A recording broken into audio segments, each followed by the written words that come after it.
เขาไม่ได้ถือบอลตัวผู้ด้วยกันคือผู้มันให้บันกระจายโดนเร็วมากกันไปบอลตัวผู้กับไปเอาห้องไปหาปลาอยู่พุ่นละ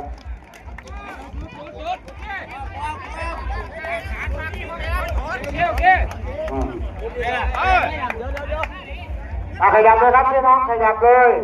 อันตัวเลขของกระโดนแล้วเลยไปที่บ้านที่น้องเลยไปฟังท่านทิศตะวันออกไปบ้างแรกก่อนเลยครับพี่น้องพี่น้องสิฝากปัจจัยมากครับช่างได้ราคา48นะช่างนั้น25-60นะครับเงินหลวงพ่อ48หลวงพ่อไปลูกไปตามระบบตามบัตรทุกมองทุกบ้านปลอดภัยอันนี้เชิญขึ้นสูงลงตะการลงใกล้ได้หลาย